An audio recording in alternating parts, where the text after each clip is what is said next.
this is Marianne, who works for the NHS, and you've been working in mental health for about 4 years? 2 years. 2 years, okay. I'm Belle, and we're going to talk about depression today. So I feel quite passionate about this because I've suffered depression myself over the years, and have actually been on and off antidepressants when I was a teenager, and in my early 20s. And I think it's quite a big topic. I think a lot of people can struggle with it, and I don't know how much help there is for people out there, in the sense of like even admitting that you have it, or even knowing that you have it. Because I'll just quickly share an example. So when I moved to London 5 years ago, I sort of, was from a very sunny country, and everybody's very like affectionate and huggy, and my love language is affection. So I sort of came here, and people were a little bit not as friendly and not very affectionate, and I was far away from my family. I was here on my own, and I started getting depressed without realizing it until one day, like I was like, this isn't normal that I can't get out of bed on a Saturday, because I was like, do not want to get out of bed. I was like, maybe I'm depressed. And so it's kind of like recognizing that you have depression, because sometimes you can fall into it and not know you have it, which is weird. I think that's what happened to me, because it was like a whole new culture, and just adjusting to everything was like quite a big thing. So yeah, and then kind of being like, okay, well now, how do I deal with this? Was obviously my step forward. So, I'm going to hit you with some questions. Alright, so the first question obviously is like, because I guess I didn't really know what depression was in the definition, so I didn't really realize I was depressed. What is depression? Okay, so I'm just going to introduce me. First, say that I work for a mental health trust in a community mental health team. My profession is actually an occupational therapist, so I'm not actually, I guess my information will be coming from quite sort of a general, very, very general background. I'm not necessarily medical, but I do a lot of therapeutic work. I work with a wide range of mental health conditions.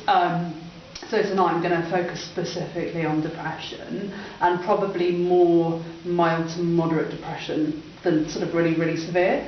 But I mean, and a lot of the work I do is kind of lifestyle management and things like that. But I'm sort of I've just collated some really, really general information. I mean, the question, what is depression, is a huge question, because in many ways it's a bit of an umbrella term for a lot of different symptoms. And I think obviously there's many different problems that people have with their mental health, and lots of them come with things which can be depression can be part of like another mental health condition that you have, and it can also be sort of part of like a physical health condition, so it's really big.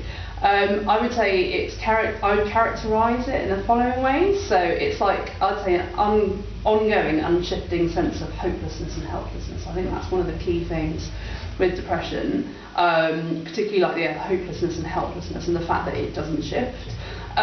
It's usually related to like having a very, very low mood, and often like a feeling of heaviness and weariness and lack of energy as well. So those kind of two quite key symptoms with it. And the thing is, it's pervasive, so it doesn't go away. That's how you're feeling ongoing, and it's really hard to shift it. So also, as well as low mood, often it's a feeling of numbness or emptiness, or you just feel blank. Like you don't feel sad, but you don't feel happy about anything either. So that can be part of depression. And there's some people who feel that wouldn't know they're depressed because they don't necessarily feel like really sad, like, oh, I want to cry, but they're just not feeling at all. Yeah, they feel very numb. Yeah, okay. And very flat, and it just doesn't lift no matter what they do. I mean, I think in terms of just generally talking about emotions, I think it's good to differentiate from natural feelings of sadness. So part of the human condition is to feel grief, feel sadness, and actually feel low or bored or fed up. So that is part of what makes you human. I think life is tough.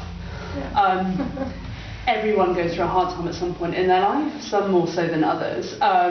So I think it's like if you lose someone who's really close to you, you might feel really low for a long time afterwards, but that's kind of natural grief that's quite healthy to feel and process.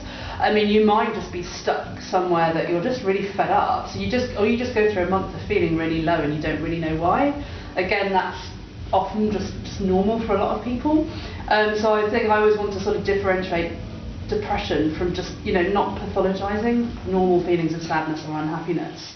I think a lot of the problem with culture, say maybe this culture, is that, or lots of cultures actually, is that there's a focus on feeling happy, being optimistic. I think with British culture it's very much, it's been a bit of a stiff upper lip attitude of, I'll manage it and I can do it, and I'm fine, everything's fine, and so I'm back at the ranch, so right home and crying. So you've got the old stiff upper lip kind of battle on mentality, keep calm and carry on chats kind of thing, but then there's the whole sort of positive thinking, are you a glass half full or glass half empty person, be an optimist.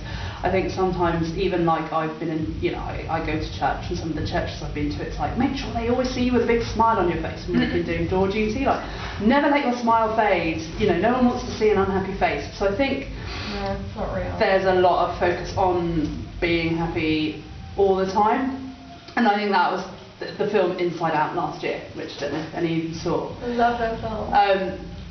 That I think really highlights, so basically it's kind of the emotions have, they're personified, and there's joy and there's sadness, and for a long time sadness is seen as this kind of, we're just hiding sadness, we don't want to acknowledge sadness, it's all about joy and feeling good, and sometimes anger.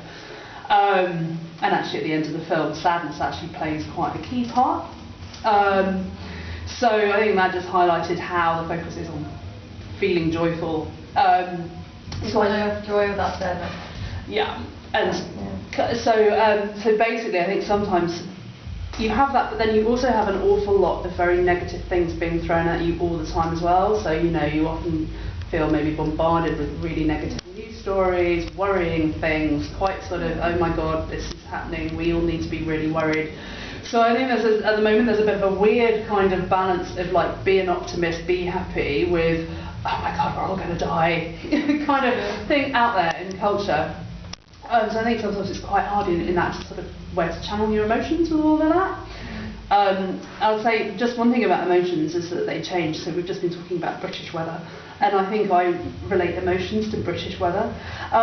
So it's very changeable, and sometimes even if you don't feel it. So I do mountaineering and lots of hill walking, and I find you start on this walk and you've got this leaden grey sky and maybe even fog and you can't see anything, and it's like that for hours, and you think, I can't imagine this changing. This feels so I'm so encompassed, but then you might just drop down a bit lower into a valley and suddenly the fog clears and you've got this beautiful sunny day. And you're like, whoa, where did that come from? And I think sometimes that's like that with emotions. They're not fixed. Even if they can feel really fixed, they're not, they change.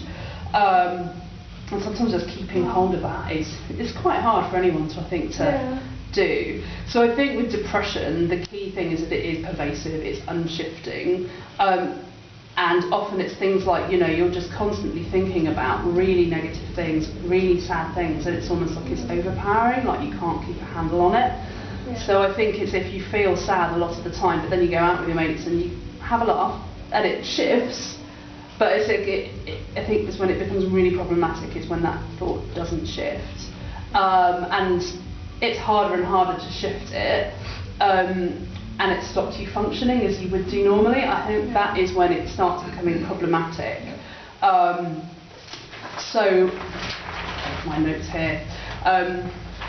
So I think the more severe depression can lead to people being in bed all the time, feeling really exhausted, really slowed down, constantly crying, finding it really hard to complete simple tasks. So it can be really, really hard. It can make it really hard to function. Or it is just that you're getting up every day, dragging yourself to work, thinking, what's the point? But I think it's when it doesn't shift. Yeah. That's when you need help. Difficult and problem. Yeah. That makes sense. So that's kind of when you need to be okay, this isn't shifting, now I need to get help.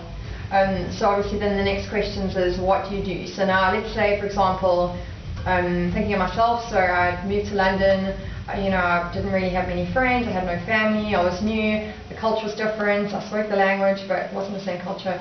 I was struggling, I was in a city, because I was from a little town, Durban, which is really relaxed, and it's by the sea, and it's always hot and sunny.